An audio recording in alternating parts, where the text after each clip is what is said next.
સાથે 120 જેટલા કર્મચારીઓને નોકરીથી કાઢી દેવામાં આવ્યા। રિલાયન્સના કર્મચારીઓની પગાર વધારાની માંગ। વડોદરા શહેરમાં કંપનીમાં કામ કરતા કર્મચારીઓને અલગ અલગ મુશ્કેલીઓનો સામનો કરવો પડી રહ્યો છે। રિલાયન્સ કંપનીમાં છેલ્લા 20 વર્ષથી કામ કરતા કેન્ટીનના 120 જેટલા કર્મચારીઓને નોકરીથી કાઢી દેવામાં આવ્યા હતા।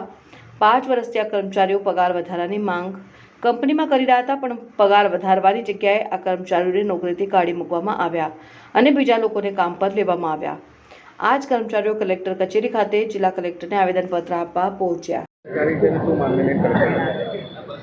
આજે અમે Reliance company Vadodara complex canteen ડિપાર્ટમેન્ટના કુલ 120 કર્મચારીઓ અહીંયા કલેક્ટર સાહેબશ્રીને આવેદનપત્ર આપવા આવ્યા છે। આ કર્મચારીઓ છેલ્લા 20 વર્ષથી રિલાયન્સ કંપનીમાં પોતાની મહેનતથી વગર રજા ભોગવે વગર મહેનતથી એમના 20 વર્ષથી પોતાની જવાબદારી નિભાવી રહ્યા છે।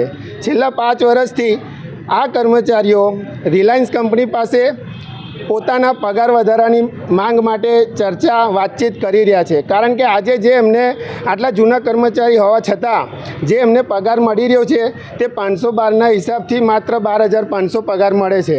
આજે એમના કુટુંબનું ઘર ખર્ચ ચલાવવા માટે એક પગાર પૂરો પરવડતો નથી, માટે 5 વર્ષથી એમની માંગોને લઈને રિલાયન્સ કંપની સાથે એ ચર્ચા કરે છે, તેમ છતાં એમને પગાર વધારો મળ્યો નથી। અને છેલ્લા 1 મહિનાથી આ કર્મચારીઓએ રિલાયન્સ સાથે એકદમ ભાવુકતાથી એમની માંગો મૂકી છે, ત્યારે રિલાયન્સ કંપનીએ એમનો પગાર વધારવાની જગ્યાએ આ બધા જ કર્મચારીઓને કામ પરથી છૂટા કર્યા છે।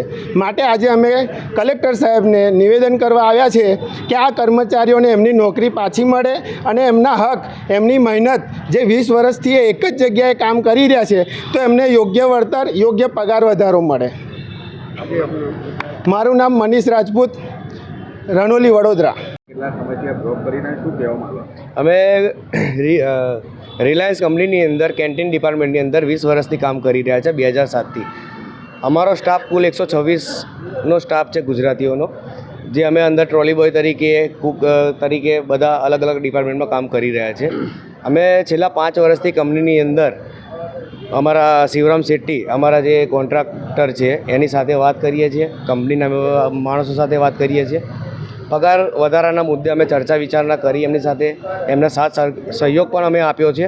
એમને જે રીતે ટાઈમ માગ્યો, મુદ્દત માગી, એ રીતે આ લોકોએ અમને યોગ્ય જવાબ ન આપતા અમારા રિપ્લેસમાં બીજા માણસો અંદર ગાલીને અમારા ગેટ પાસ સદંતર બધાના બંધ કરી દીધા છે, જેથી કરીને અમે નોકરી કરવા માટે અંદર ના જઈ શકીએ।